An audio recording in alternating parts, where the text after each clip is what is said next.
morning everyone. Time check, it's 6:19 AM in the morning. We are here at Tarik Batina together with Batangues and Prexel Beach. Now we are going to Jamjoom and go and rolling around in that place. So keep safe always sa inyo mga ka-rides, and let's roll.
Good morning everyone. So finally we arrived here at Jamjoom. Time check, it's 6:46 AM in the morning, together with Bin Batangues at my back, and my right side is Prexel Beach. And we will relax here and take a recovery. Also we will find some Filipino kabayan here. And ano sasabihin ko doon? Yung may kipag-usap, ano? Saan yan? Tuking-tuking. And we will take some conversation and talk about many things like that. And that's it. And let's enjoy in this place. Thank you for joining with us.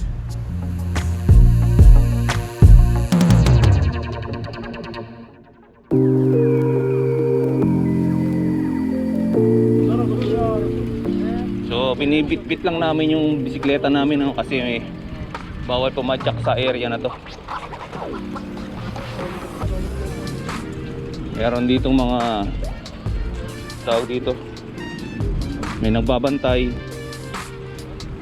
So yun ang sila yung sumisita. So at my left side nakikita nyo na yung dagat, ano, na kung saan marami dito nagpi-fishing.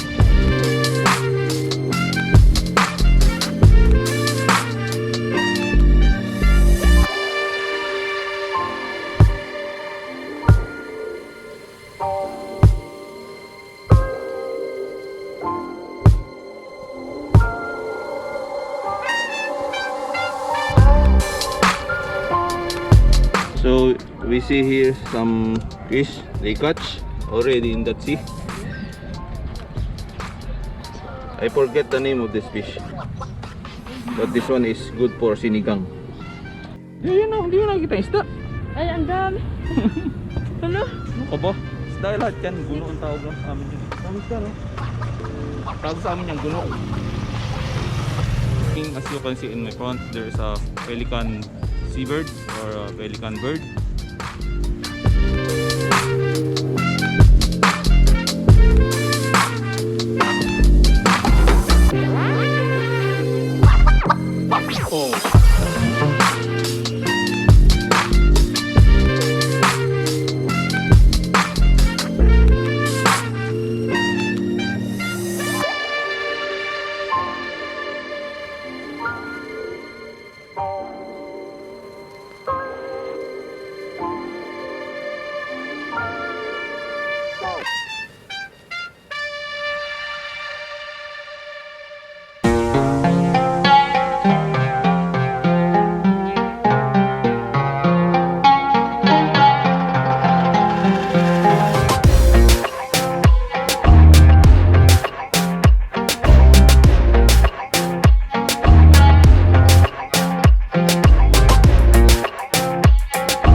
Back now because we have very short time to explore this Jamjoom.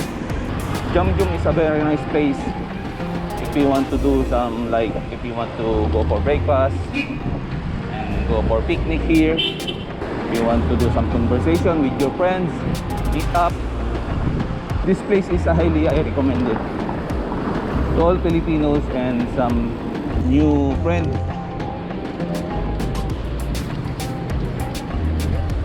So that's it. 7:01 AM in the morning, going way back home.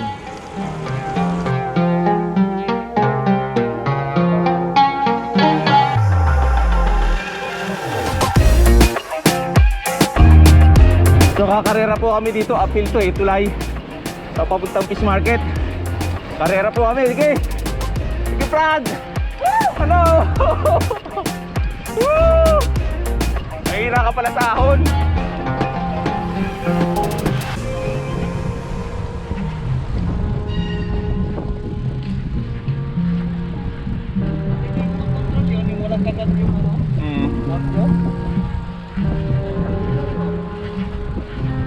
Daan pa tayong bakala.